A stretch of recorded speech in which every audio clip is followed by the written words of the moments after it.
Hi everyone, this is Aisha.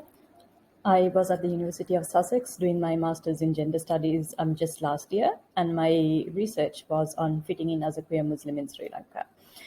So, the reason I did this was because, first of all, I did not find any information at all on what it was to be a queer Muslim in our country. So, my research questions mostly focused on what the experiences of queer Muslims are, how we are accepted and acknowledged, and especially because we are considered like being queer or being gay by all of those are considered haram, and it's also illegal within the country if you're caught in indecent acts under like the vagrants ordinance. So how do queer Muslims live in Sri Lanka and what are their experiences was the gist of my research question. So I basically used qualitative research, well, through interviews, because it was really hard to find people who are willing to go on record, people who are out or at least out to me, and people who are willing to speak. So I looked at these through like a queer lens as well, where I was part of the participants because, and where the participants were co-producers of knowledge. So it wasn't like I was the researcher and they were my subjects. They were basically part of people who made this research possible. It was intersectional in the sense that they were queer, they were from minority backgrounds, they were Muslims, they were from different socioeconomic stratas and all that. And I dissected or intersected the results through a thematic analysis. So the sample group had its limitations, mostly because they were all English speaking. They were bi and trilingual, but they were mostly also English speaking. They were from the Western province. And because I was able to get this group through snowball sampling. So those were my limitations, but the group itself was pretty diverse because we had androgynous people, non-binaries, people who were asexual, trans, bisexual and polyamorous. So my findings were on four main themes. One was on like the themes of marginalization, isolation, and conflict.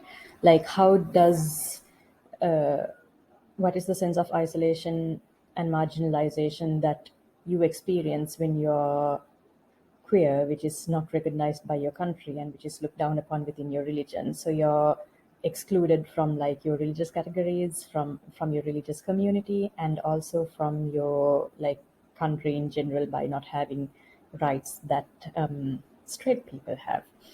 And then you have like conflicts between being Sri Lankan and being Muslim again, which is almost the same thing but different because it's the double marginalization is in the sense that Sri Lanka is discriminatory towards Muslims, and then you have Muslims who are discriminatory towards you.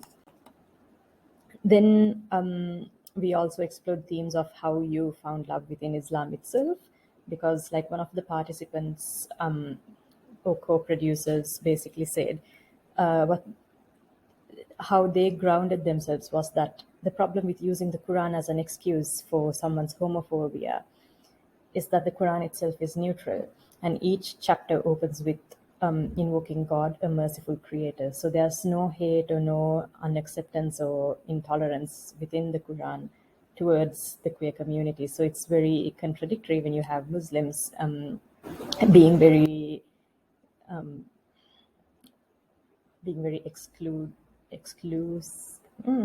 When you have Muslims who are basically really discriminatory towards other queer people, which happens a lot here. And then there were the themes of self-discovery and acceptance, and then fitting in and creating a space for themselves or ourselves.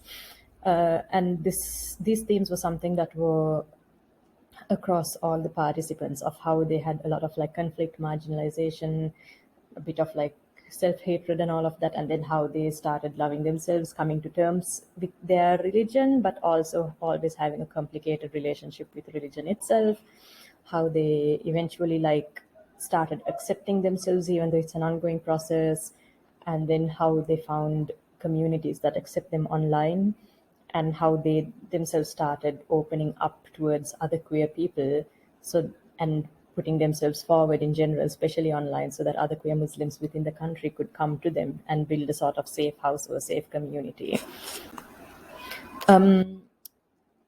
So these were all very briefly presented, I suppose, just like everyone else's. But the conclusion is that this needs to be kind of repeated on a larger scale because there were limitations in this, given the time restraints, given the amount of access I had to people while I was studying in the UK and all of that. So we need to have a more diverse group of people. We need to include people who are Tamil speaking and Sinhala speaking, and we need them from basically all around the country if we can find it. And how this opens up avenues for other research or policies are that there is again almost zero research. Well, not almost zero. There is zero research on queer Muslims in Sri Lanka.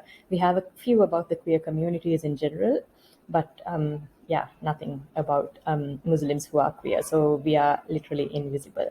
So that is something I was trying to move towards in addressing this gap. And I hope that this very basic master's presentation will help move towards that. Thank you. Hope you all enjoyed it. And yeah, drop me an email for anything if there's any questions you have. You can ask Umesh or Mariam, yeah, for my email. Thank you. Cheers.